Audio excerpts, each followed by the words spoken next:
Bem, amigos, uma boa noite a todos. Está entrando no ar mais uma edição do programa Assunto Cidade, programa que aqui com você todas as noites debate os principais assuntos de Guarujá e também do distrito de Vicente Carvalho. Todas as noites recebemos um convidado especial, uma pessoa de destaque na sua área de atuação, que nos ajuda a desenvolver os temas aqui propostos.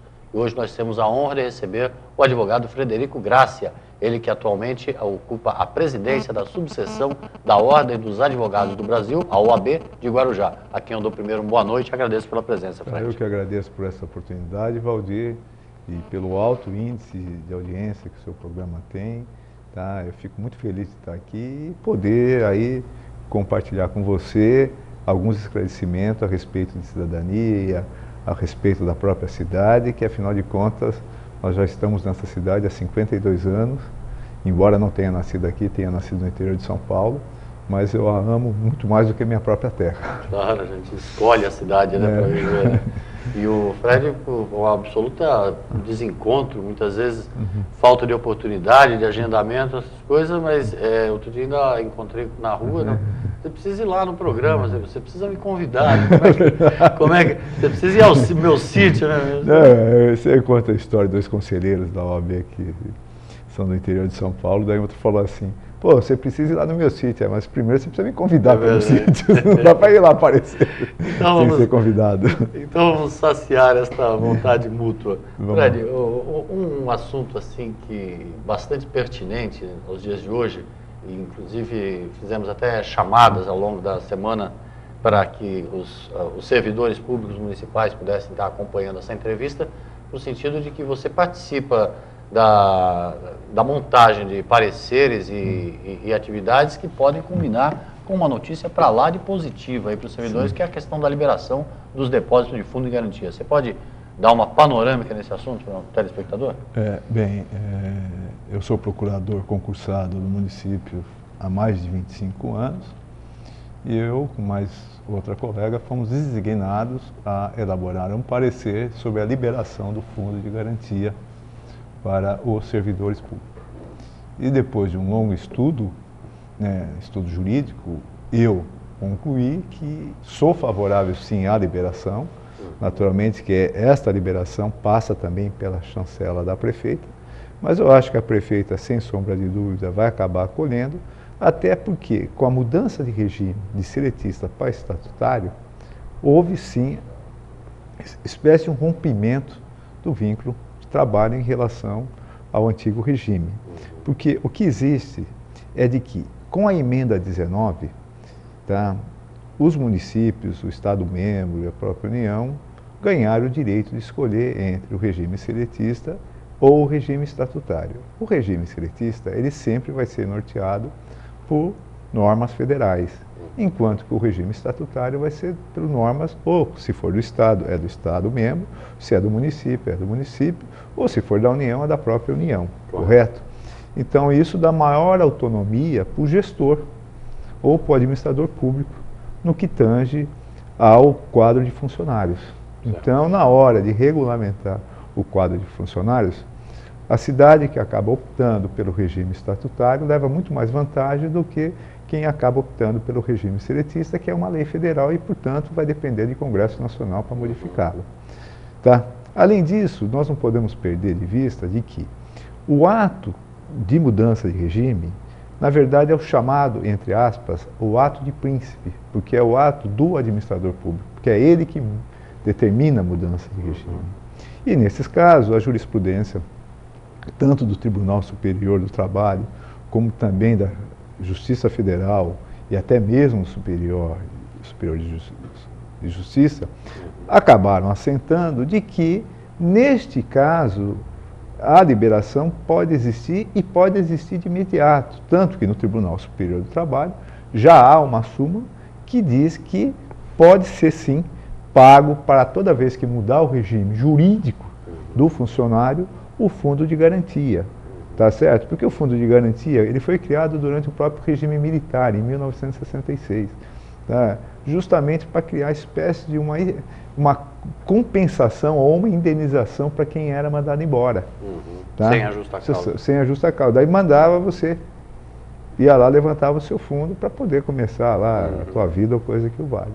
Pois bem, E aí o que nós vemos é que, na verdade, hoje o melhor regime para o servidor público, quer do municipal, federal ou até estadual, é o regime estatutário. Não só pelas garantias que ele oferece ao servidor, mas também pela possibilidade de que o debate jurídico do regime estatutário fica mais próximo do funcionário e como fica mais próximo do servidor. Tá? Então, eu vejo que, na verdade, a liberação do regime não é só bom para o servidor, mas é bom para a cidade, até porque quem acaba gerindo o Fundo de Garantia não é o município, e sim a Caixa Econômica Federal. Claro. É um dinheiro que fica na Caixa Econômica Federal. Entendendo? Então, havia uma posição inicial de que tinha que se aguardar 3 anos depois da extinção do regime.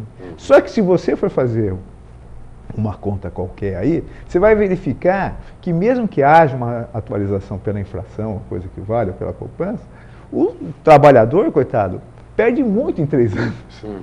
Porque o mercado financeiro, todos nós sabemos que não anda conforme o índice nem da poupança e muito menos da inflação. Já foi o tempo, né? Já foi o tempo. Então, a liberação, eu sou da posição de que tem que ser liberado imediatamente esse fundo. Tá? Tem sim argumento jurídico, tem sim argumento jurisprudencial, sabe, fartos, para que possam sim os servidores públicos desta cidade serem beneficiados com a liberação do Fundo de Garantia. Agora, Fred, por que ficou essa polêmica em relação à liberação imediata ou à questão dos 3 anos? Qual a motivação disso? A motivação era motivação eminentemente jurisprudencial. Por quê? Porque tinha turmas do TST que achavam que tinha que ser 3 anos, tinha outras turmas que achavam que tinha que ser imediatamente, tá certo? E havia até outros ainda que achavam que não rompiam um vínculo e, portanto, como o funcionário não era mandado embora, o dinheiro tinha que ficar depositado, que é um verdadeiro absurdo. Claro. Então, se assentou hoje de que essa liberação pode ser sim imediata, tá? Apesar de ter julgados que falam em 3 anos, né?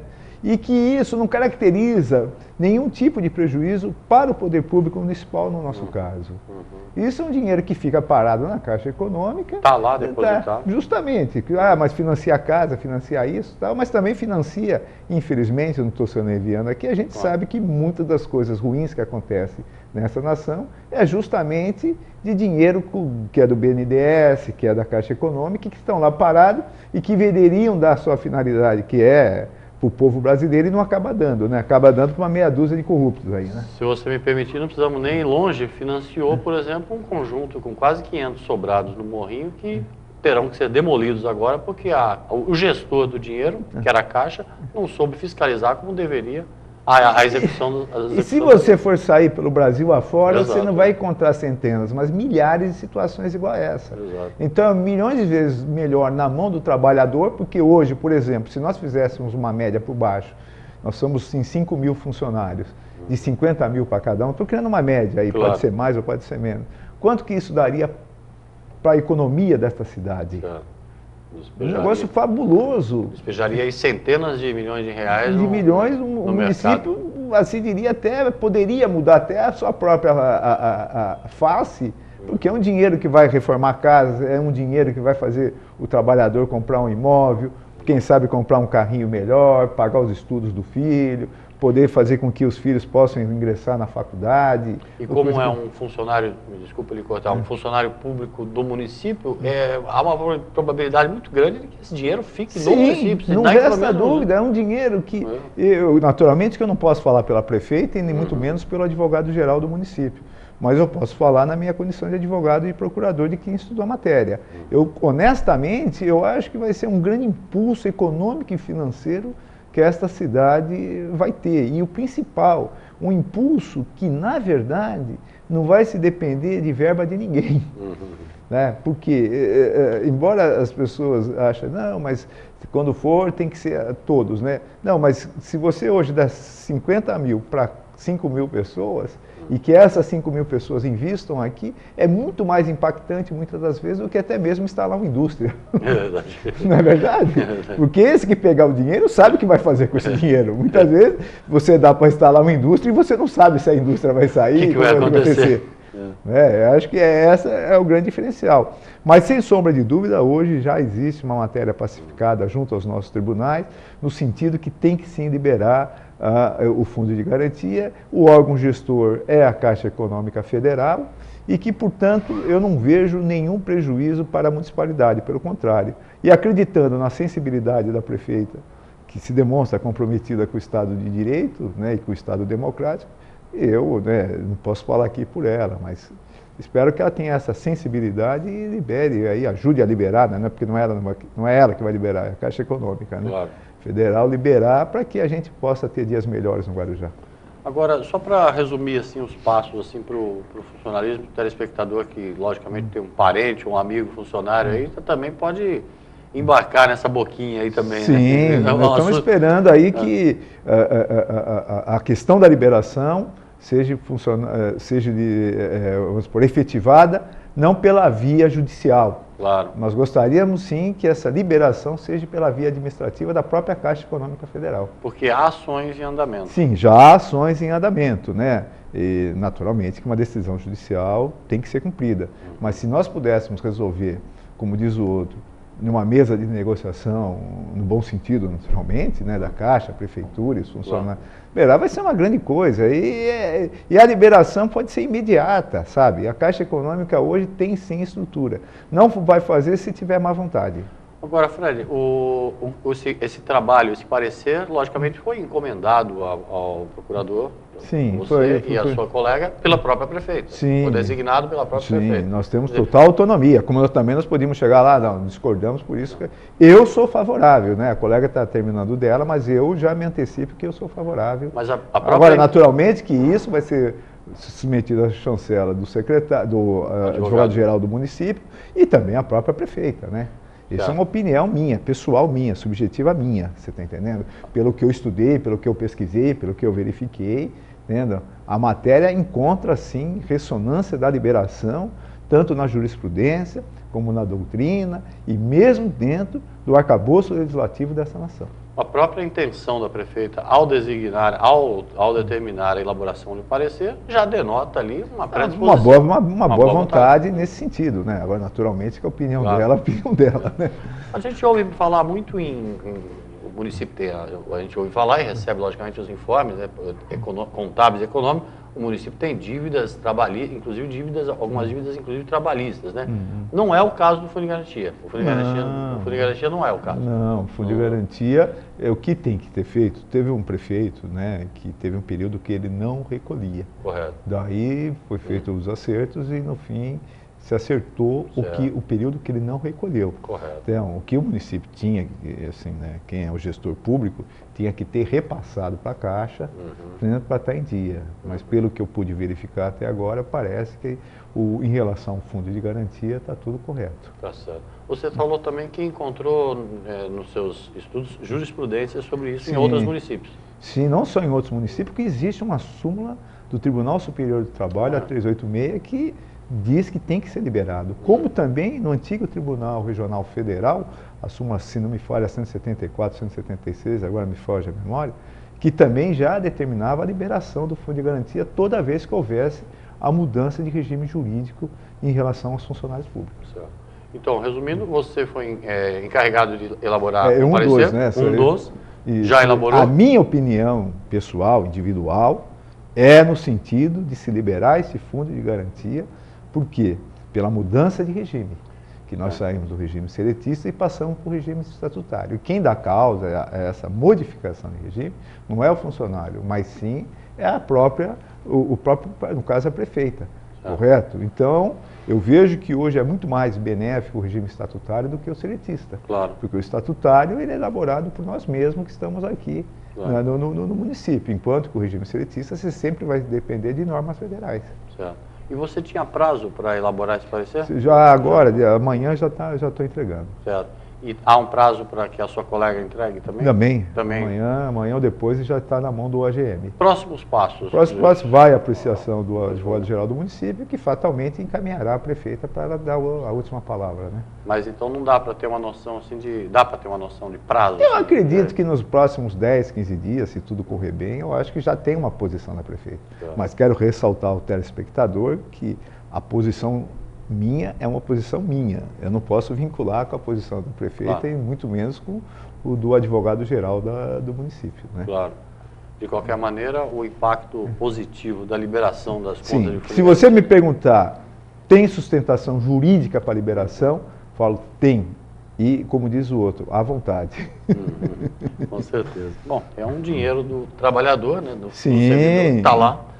E que vai contar muito, muito, muito para a economia do município. Exatamente. Né? E quem sabe até para realizações de sonhos de muita gente aí que está aguardando ter sua casinha, seu carrinho, pôr o filho na faculdade, dar uma condição melhor para a família, né?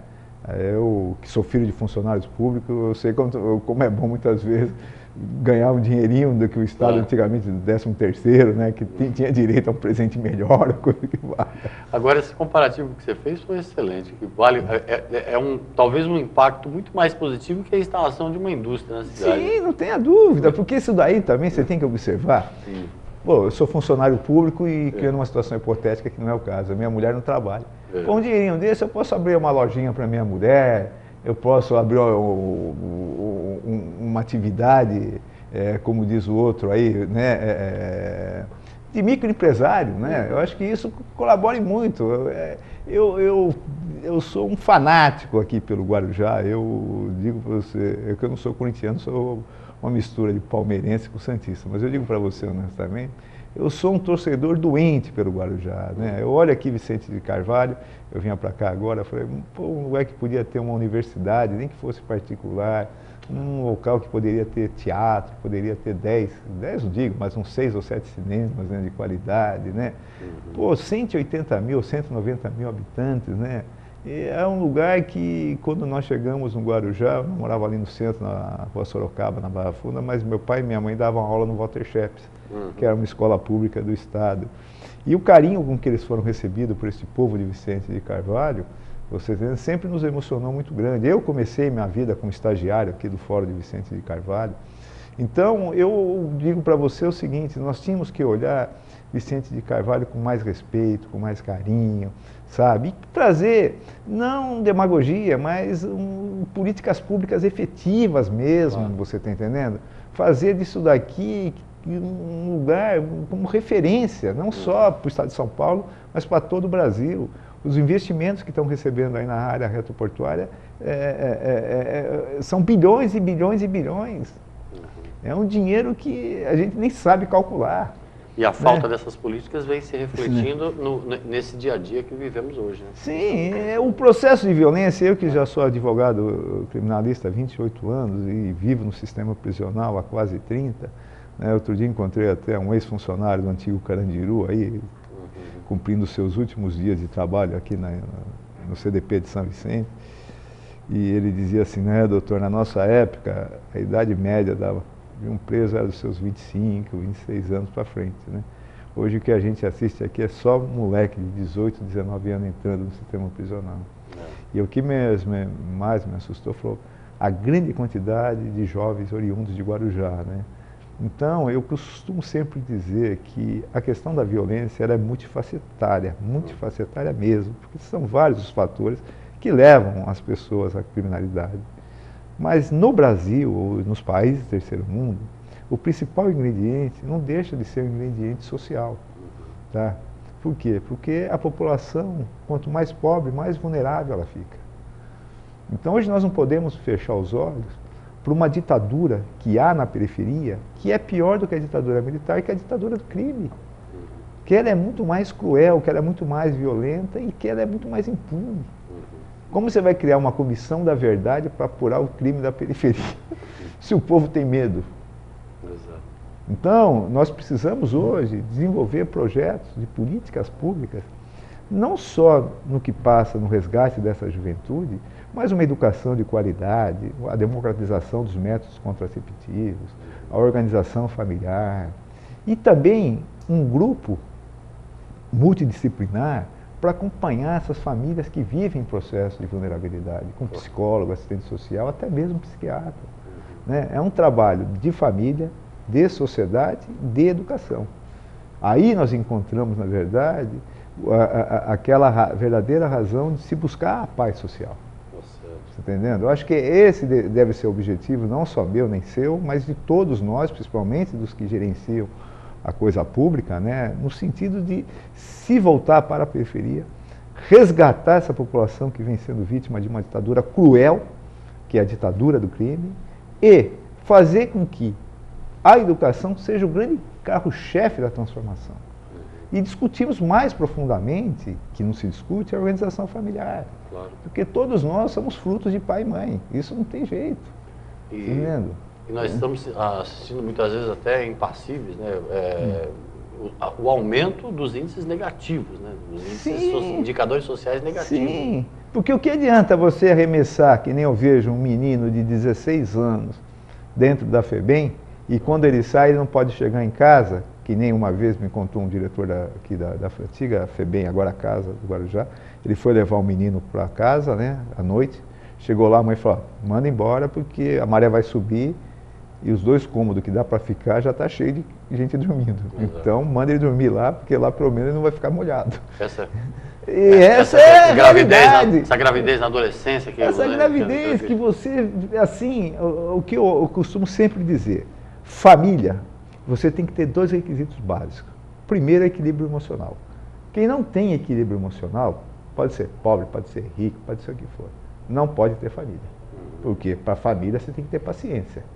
Não é aquela coisinha bonitinha que vocês veem em filme. Família é coisa séria e a longo prazo. Tá? Então, quem não tem equilíbrio emocional não pode ter filhos. Isso é uma conclusão minha. Ah, vai mudar? Muda nada. Tá? E o segundo é o seguinte, se você ganha um salário mínimo e acha que dá para sustentar uma pessoa, tá bem. Agora, se você ganha 20 mil reais, 50 mil reais, 100 mil reais e você queima tudo em menos de 2 dias, aí você também não pode ter família. Porque família importa em equilíbrio emocional e responsabilidade. Sem esses 2 requisitos, não pode ter família. Com certeza. Bom, o programa Sociedade vai fazer um pequeno intervalo, mas já voltamos já com o segundo bloco com o presidente da subseção de Guarujá da Ordem dos Advogados do Brasil, o advogado Frederico Grácia. Fique conosco que é rapidinho, voltamos já.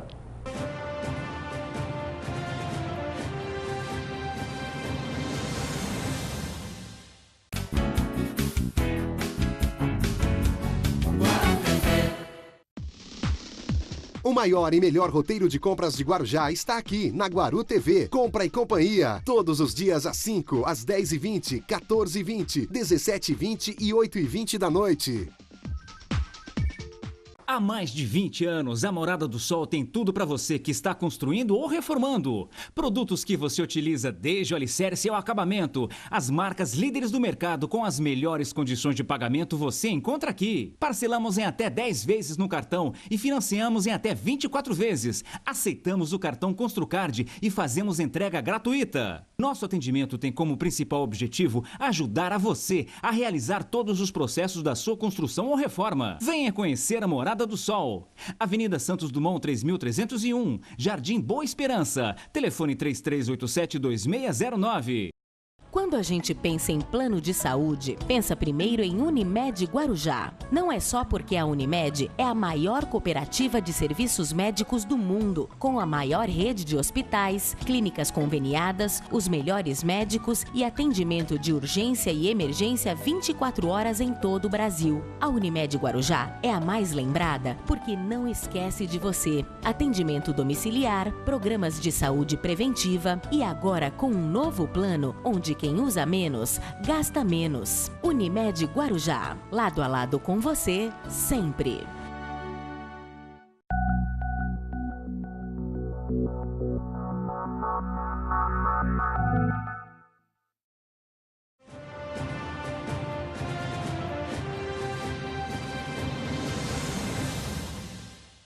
Bem, amigos, voltamos para mais um bloco do programa Assunto Cidade, hoje entrevistando o advogado Frederico Grácia, ele que é presidente da subseção de Guarujá da Ordem dos Advogados do Brasil, a OAB.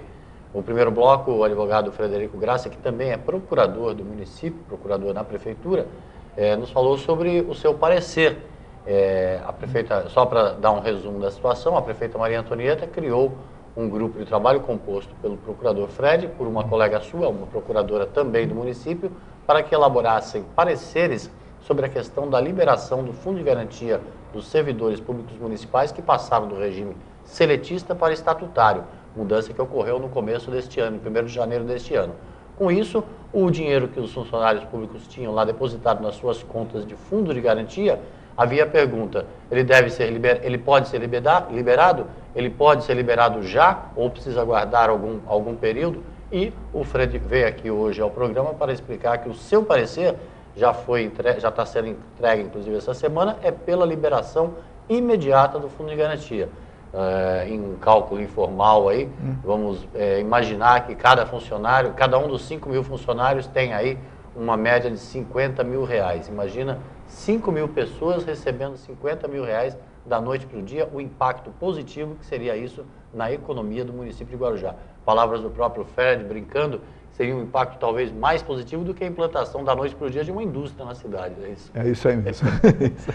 Fred, como nós falamos no início, você como presidente da OAB, você tem uma história antiga já na OAB, né? Inclusive essa vez você foi reeleito, me permite até parabenizá-lo, na cama do hospital, né? E isso. Parabéns pela recuperação, inclusive. Eu tive um infarto aí de proporção grave, a sorte que eu nunca fui fumante, porque se fosse fumante, fatalmente seria chamado infarto fulminante. Mas que me comprometeu uma parte do coração, mas não o suficiente para me levar para o outro lado, né?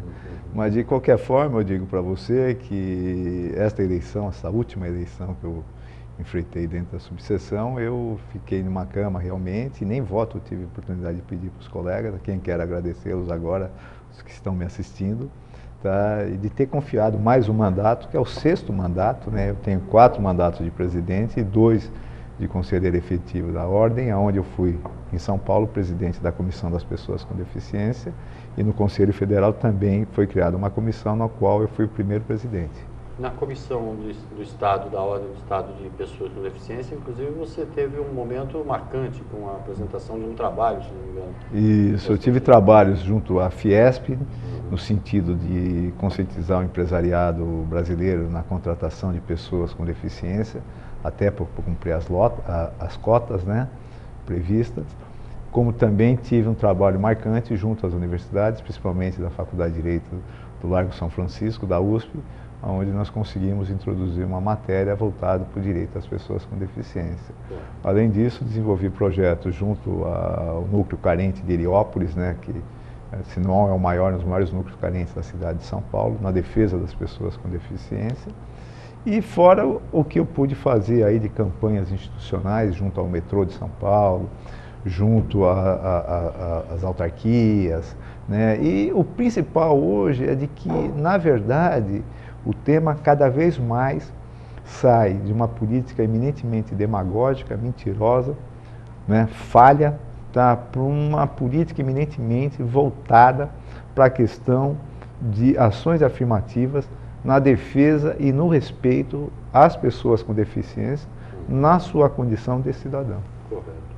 Ô Fred, e agora no relacionamento com a população de Guarujá, a OAB, a subseção de Guarujá da OAB, como é que você avalia a assistência gratuita, a população? Hoje nós chegamos a atender uma média por mês de quase 2.000 a 2.500 por mês, só aqui na casa do advogado de Vicente de Carvalho. Quer dizer, é um compromisso que, na verdade, está previsto no nosso estatuto, porque o nosso estatuto, o estatuto da advocacia, ela determina que o advogado defenda o Estado democrático e o Estado de direito. Tá? A democracia, todos nós sabemos, gostando ou não gostando de quem foi eleito, né, ela já é uma realidade nessa nação. Na verdade, perder e ganhar numa disputa eleitoral é o natural, né? Muitas vezes não ganha o nosso candidato, ganha outro, mas que a disputa foi legítima, foi legítima. O que ganha passa a ser de todos. É verdade. Né? Agora, o grande desafio que eu costumo sempre dizer é levar o Estado de Direito a todos os brasileiros, do mais faminto ao mais poderoso. Por quê? Porque nós não podemos ter um Estado de Direito da divisa da pobreza, da fronteira da pobreza. Nós temos que ter um Estado de Direito que tenha o seu caráter universal. Aquele que está abandonado, jogado na palafita, ele tem que ter os mesmos direitos de quem ocupa o Palácio do Planalto. Tá? Agora, para se efetivar o direito, depende muitas das vezes do seu destinatário, desta população vir reivindicar. Né? A população muitas vezes fica reivindicando cesta básica quando tem direito a emprego.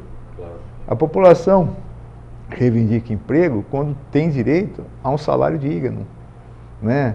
A população, quando reivindica melhoria salarial, estou certo? Porque é um direito também dela, e assim vai embora. Agora, o que eu vejo, inclusive, com essa atitude dos royalties da nossa presidenta, de destinar para a educação, é um grande momento.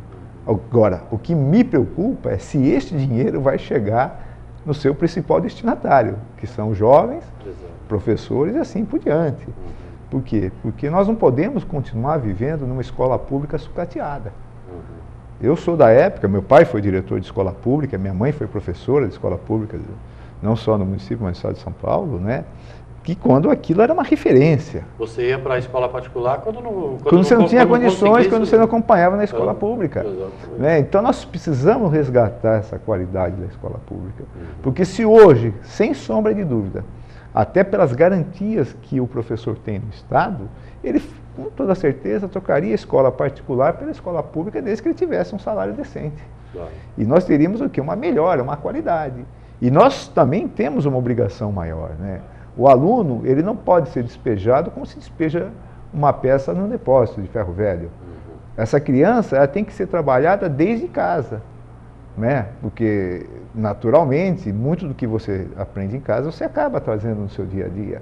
Então, a criança ou adolescente que vem de um lar mais estruturado, tem que ver um acompanhamento. Tem que ter um dia a dia mais próximo da administração pública, ele tem que estar ali, quem gerencia o poder público, ele tem que ter essa responsabilidade na formação das pessoas que muitas vezes não têm oportunidade de ter uma boa família. E não estou falando de família no seu sentido econômico, eu estou falando no seu sentido fraterno, no seu sentido de orientação, nos ensinamentos éticos, porque muitas vezes um mendigo passa valores éticos muito maior do que um cara que é filho de um presidente de multinacional. Com certeza. Né? Então, acho que é isso que precisa ser resgatado no Brasil, né? Porque eu me recordo que quando houve o fim da ditadura, a questão da liberdade democrática ela ficou muito confusa no Brasil. Porque ninguém sabia lidar direito, porque ficamos anos e anos. Eu, por exemplo, vivi boa parte da minha vida antes do regime ditatorial. E a falta de prática justamente causou um impacto negativo. Mas agora nós estamos encontrando a estabilidade de que como tem que ser uma democracia. Né? A democracia não vale só para o vizinho, ela tem que valer para mim, tem que valer para todo mundo. Não é verdade? E tragédias humanas, todo mundo está sujeito. É que nem essa questão das drogas. Né? Hoje o Gaviria, que foi um ex-presidente da Costa Rica, da Colômbia, isso, escreveu, né? Uma entrevista na Folha de São Paulo. Isso, ele falando dessas questões da internação voluntária e involuntária. Mas quem já viveu essa realidade sabe como é difícil, muitas das vezes, você ter um ente querido dentro de casa te dando trabalho com droga. Né? Eu acho que a questão ela não pode ser discutida dentro do campo repressivo, ela tem que ser tratada dentro de um campo eminentemente de saúde pública, mas também não pode fazer com que a família venha a sofrer a ausência do Estado por uma situação tão importante, uma situação que põe em risco todo o tecido social. Né? Então, acho que nós temos que cada vez mais buscar soluções para que essas questões que envolvem essas pessoas que são vítimas não só da droga, mas do alcoolismo. O jornal outro dia estava noticiando que as mulheres hoje consomem muito mais bebida que os homens. Né? E que logo, logo vai começar também essa situação gerar consequências, inclusive dentro da escola, dentro do trabalho e assim por diante. Então são coisas que a gente tem que enfrentar, não com muita poesia, mas dentro de um pragmatismo que tem que se observar a lei e sempre buscando resultados cada vez melhor, né? Porque a função da administração pública é sempre a busca da paz social. Uma coisa que eu achei bastante interessante dessa mesma entrevista do ex-presidente colombiano é onde ele fala que é o tipo da questão que tem que ser tratada sem moralismo e sem preconceito. Sim. É encarar de frente. Sim. Né? Você, a própria questão do GLBT, veja só, desse padre de Bauru e tal, eu sou honesto em dizer, se são felizes, deixa serem felizes, né? O que não pode, muitas vezes, é o desrespeito, né? Por uma situação de enfrentamento, vai querer praticar atos, muitas vezes, não permitidos em lei, nem público, só para fazer protesto. Sim, agora, o que cada um pensa de si, né? Eu que tive problema sério com a questão da deficiência, então, assim, o processo de discriminação, ele tem que acabar. Nós temos que começar de uma forma mais universal, mais igualitária, né? Porque, afinal de contas, olha, os dedos das minhas mãos são totalmente diferentes. Mas um depende do outro e vive de forma harmônica. Claro. E é assim que tem que ser a sociedade, não é? Eu acho que esse é o desafio da sociedade, né? Já dizia o grande Rui Barbosa, a lei é igual para com os iguais na medida da sua desigualdade. Então, se nós não respeitar os desiguais, então não se pode falar em igualdade. Tá certo. Ô Fred, como presidente da OAB, como é que a ordem, a subseção da OAB de Guarujá vê a estrutura hoje do Poder Judiciário de Guarujá? Nós estamos ainda precisando, estamos com algumas deficiências ainda estruturais? Sem sombra de dúvida. Eu acho que assim, o grande desafio do Judiciário, não só do Guarujá, mas do Brasil, é uma resposta mais imediata. Tá? Essa morosidade tinha que se dar uma fórmula para acabar definitivamente. Não se pode esperar 10, 15 anos por um julgamento de homicídio, né? Porque isso põe em risco toda a população. O julgamento do ex-vereador Romazini, por exemplo, demorou 2 anos e meio. Sim, não pode se esperar uma pensão alimentícia durante 6, 7 meses. Se de uma guarda de filho 1 ano, isso não pode. Né? Eu acho que o grande desafio do judiciário é a modernização, correto? Ele precisa mudar estruturalmente, ele precisa se democratizar, porque a única oportunidade que a população participa são nos julgamentos contra a vida. Nós tínhamos que avançar, o legislador tinha que modificar, nas questões de interesses difusos e coletivos, a população tinha que participar, até para que houvesse um amadurecimento maior da própria sociedade, da importância de ser cidadão, do próprio exercício da cidadania, tá? Porque você vê, é o único poder da República aonde os seus membros não são escolhidos pelo voto direto. Mesmo assim, são considerados agentes políticos. Né? Eles são escolhidos mediante concurso público. Então, acho que tem que se democratizar assim o judiciário, tem que se acabar com essa questão da morosidade do judiciário, tá? E vou ser muito honesto, eu acho que o judiciário, a gente vê algumas decisões aí que são muito mais para a mídia do que propriamente de resultado positivo, né? Eu acho que nós temos que também tomar uma certa cautela, né? Porque nós não podemos perder de vista que na Roma Antiga, né, as pessoas viravam o dedo assim para arremessar inocentes para os leões, né? Então a gente tem que, como dizia o velho Lupicínio Rodrigues, né, antes de condenar é preciso julgar. Então eu acho que assim, o magistrado que fica muito jogando para a mídia, né, isso acaba fazendo com que lá na frente, tenha um custo muito grande para o Estado de Direito brasileiro. No caso, você está se referindo, logicamente, ao presidente do Supremo. Sim, eu acho que ele tem que se manter mais na condição de magistrado do que, na verdade, aí, vamos dizer assim, de uma figura que acaba se intitulando de verdadeiro Deus da nação. Eu já tive a oportunidade de almoçar com ele umas 2 vezes, mas eu sou muito honesto a dizer para você, eu acho que o magistrado ele tem que mostrar equilíbrio. Tá? Eu acho que independente de qualquer coisa, ele tem que se mostrar equilibrado, porque afinal de contas, dos 3 poderes, é o poder que detém o Instituto da Coercitividade. É o único poder que pode jogar tudo na cadeia. E ponto final. E você depois se vira. Exato. Então, acho que assim, tem que ter equilíbrio. Tá? Essa decisão do próprio mensalão, ela pode ter sim uma finalidade pedagógica, mas também defendo a tese de que houve um atropelamento, inclusive, em normas constitucionais. E aí pode ser que no futuro venhamos correr um certo risco no que tange ao próprio judiciário. Claro.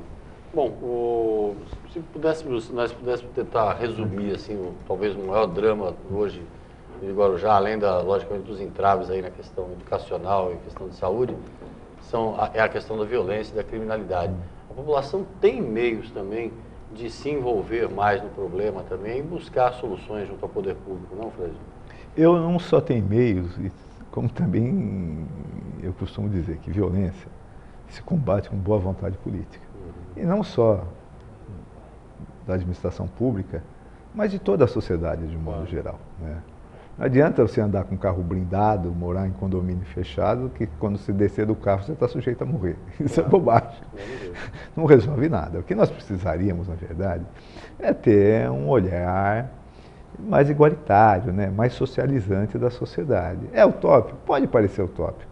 Mas você, por exemplo, se você pegasse alguns bairros, tipo Jardim Acapulco, Iporanga, e esses bairros viessem ajudar a adotar bairros carentes, com projetos de formação, de capacitação, ou de coisas que valham, já era um grande passo, como o Golfe vem fazendo ali naquela região da Maré Mansa.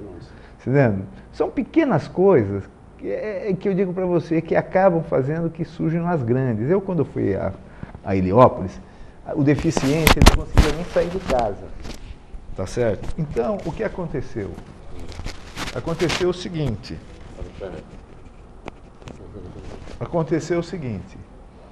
Eu comecei a desenvolver um projeto e nesse projeto nós conseguimos trazer o chamado Atende, que era um micro-ônibus que recolhia as pessoas com deficiência.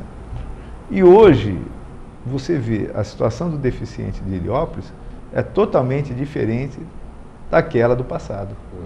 Tá? Então, o que nós precisaríamos, na verdade, hoje, para tentar, pelo menos, atenuar esse processo de violência, é exigir políticas públicas e fazer com que a sociedade efetivamente participe, sabe, das atividades voltadas não só para a educação, mas para a capacitação dessa juventude, porque é ela que está sendo encaminhada para o cárcere. Nossa. Bom, Fred, eu qualquer dia vou te convidar para ir de novo ao meu sítio, como brincamos no início do programa.